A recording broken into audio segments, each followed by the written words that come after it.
What's up, guys? The question I get asked most often is what it is exactly I do for a living. I do property preservation for bank-owned property. So a lot of these properties are in horrible shape, nightmare fuel. People either got foreclosed on, passed away, went to prison, God only knows. So that's usually when I come in. It's usually to fix something, repair, remediate mold, fix roofs, build something, do some kind of work to the house. And that's usually when I start filming and when I see the craziest things that I see. But my friend Corbett over at Home Performance wanted to do an interview with me, and I really enjoyed it. So I wanted to go ahead and share it with you. So I hope you enjoy.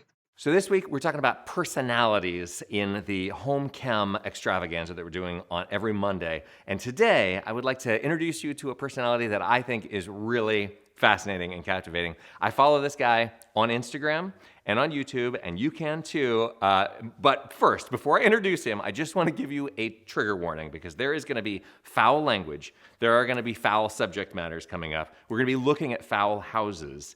Here is my friend, Corey Haider. I think if that's a question, if I like that, I do like that. Bro, they are inviting me to this like influencer thing, and I'm like, no, I don't consider myself an influencer at all. Like, this is a complete accident. It's just a train wreck that people can't look away from. I'm supposed to like create content on it, but I was like, my content's like dead animals and shit, and like this is the most fucked up shit, right? Because it's like, I don't know, it just. Corey, how in the world did you get into this world of seeing these houses that are like, I don't think anybody should be seeing this stuff? Well, that is a interesting question. I actually worked as a car salesman before the pandemic. The pandemic happened. I got displaced. The whole auto industry. A lot of things were unsure. So I didn't have a job for 6 months, and I'm not the kind of person that can sit still. And one of my really good friends actually owns this company where they do this thing. And he was like, well, you keep saying you're bored, come do it. And I knew what he did. I knew it was bad. I heard like the nightmare fuel, right? And I was like, man, it's like when you say you're bored and your mom's like, hey, why don't you wash the dishes then? It's like, that's not exactly what I meant. The very first time I helped him, I did it for free. Believe it or not, I did it out of straight boredom, and I will probably never do that again. It was a mistake. There was a 4 by 8 foot wall filled with bees, and it attacked the whole group of guys. But that's how I got into it. I got displaced during a pandemic and fell ass backwards into it. This first time in my life I've had man hands. I'm a desk jockey. That's it. Like, I was a desk jockey. I was soft. You know what I mean? I was about 120 pounds heavier than I am now. Like, out of shape, and everyone there is like seasoned contractors on roof, and I'm just like, man, like, when's lunch? Like, what are we doing here? This is crazy. The thing that is so important to me is seeing the disaster that can become a house, because we've spent an entire season on home diagnosis exploring over 11 episodes what disasters on like a big scale look like. And I think that looking at disasters on a small scale is super important, because I think a lot of people think their house is bad, or they think, it's like our perspective is really untuned to the things that you are seeing. And so where do you find these houses? Why are they so messed up, in your opinion, and also like factually? Are people doing this on purpose to these places? It's hard to say because they don't exactly tell us. It's never part of the paperwork, but they're all bank-owned properties. Okay, for one reason or another. I can't get into too much detail about that, but for one reason or another, they have become vacant. Either jail, death, institution, some mental illness. They just up in Springtown for no reason. They just can't pay the bills. Whatever the case is, so they have to leave. And I don't know if it's just there is just that many people out there that live like that, and we don't know because it's always behind closed doors, and you just don't know. We just assume that people are like us because it makes us feel better. Like, we start putting things together, like the Mountain Dew, the quote unquote diddlers, and just like things that have a place in each one of these houses. There's common things, traits, a personality, like a profile you're building. You have drug addicts to straight drug addiction gone out of control. You know what I mean? To where you just stop caring and things start falling apart around you. You start selling stuff, and then, well, first thing that happens is, let's say, the garbage bill, right? They stop collecting garbage. Well, now what do you do with it? You know what I mean? Just leave it in the yard. Next thing, the sewage. Okay, so now they're just filling up the stack with raw feces, or in the floor, or in buckets, or whatever they decide to do with it. Then the next thing, the power goes out. So now they're living in the dark, maybe setting fires in pianos, or just whatever, like crazy behavior that just starts becoming normal. This feral lifestyle, you know what I mean? And just piles of garbage that you live in, like rodents. I mean, honestly, because I see rats in these houses that live just like the people did before they left. And it just really, I mean, it opens your eyes. It seems like again, I don't know if it's just from my perspective, but it seems like a big demographic, doesn't it? I mean, sometimes it's hard to pull out that camera when, you see what I'm dealing with. And it is hard as you would imagine to be like, okay, let me do something funny right now while I'm standing on a pile of garbage smelling the worst thing that you can imagine. Just so you know, I get this question all the time. What's the worst smell? Like, what's the thing you can't take? Rotten meat was first, right? Obviously, no one likes that. There is a smell that I feel like a lot of people are unfamiliar with when there are so many bugs in a place that there's generations of bugs on top of generations of bugs. And that, like, bug genocide has a certain smell to it, to where it's like, it's not poop, it's not mold, it's bug corpses, just generations of them until they feast off all the garbage that's left. It gets wild. I mean, you see. Actually, when I started doing what I do, I started out in weatherization, which is a low income program. For those of you who worked in weatherization or were energy auditors for those kind of programs, you might remember this smell, which I'm sure Corey smells all the time. Dogs that have been allowed to poop inside, and that poop has become so old that it doesn't smell like poop anymore. It smells like something different. It's kind of this dark, it's like a very dark, earthy smell. And many of you right now are being like, thank you very much for bringing that back to me. And I think that, to me, what that drove me to do is to get out of that and start doing what I do now, because I felt so sad. Like, I would go into these basements and go into the dankest corner of a basement and find a bed, knowing that, like, this was normal. Like you said, the normalization of it. So I think that I get how you don't get sad because you're using, like, very flowery language and, like, having fun with it. But do you get what bothers you about your job? Obviously, children. That's a big thing we never really discuss. I never really cover it because, I keep it light and airy. But the children that have to live in these situations, you know what I mean? The dark, gritty. You'll go through a house and it'll look what you're familiar with if you watch my content, but just, hoarding and garbage and feces and filth and mold. And then you'll get to a back corner and there'll be one bedroom.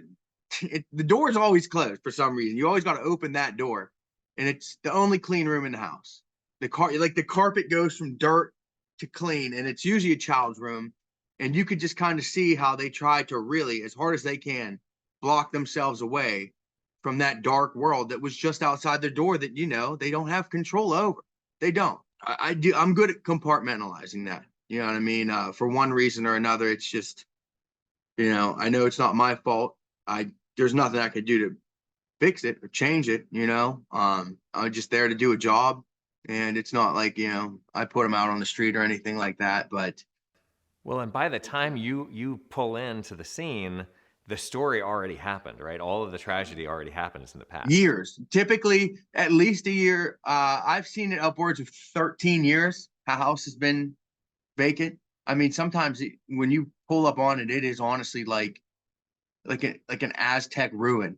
So I know why I follow you. I am on Instagram for entertainment. That is how I, like, tune out at the end of the day. I look at funny memes and stuff like that. And you are part of the funny. It just takes me out of my life. And I'm wondering, what kind of story do you think you're telling? 100%. This is observe and report. This is observe and report from my perspective, because I don't quite understand it and I never know. Can I tell you egg trays was an accident? Okay, so show us your gross stuff that you brought got. this. Do you see these guys as kind of like artifacts, or are they souvenirs, or do they remind you, like? Well, you want me to open up emotionally? I don't know. I tell you what, someone tried to buy this off me. So this is very important, more important to me than money. Somebody offered me, I think, $165 for this. And I said, no, this is too important to me. And it says, and I don't even drink, but it says right here, alcohol will solve any problem.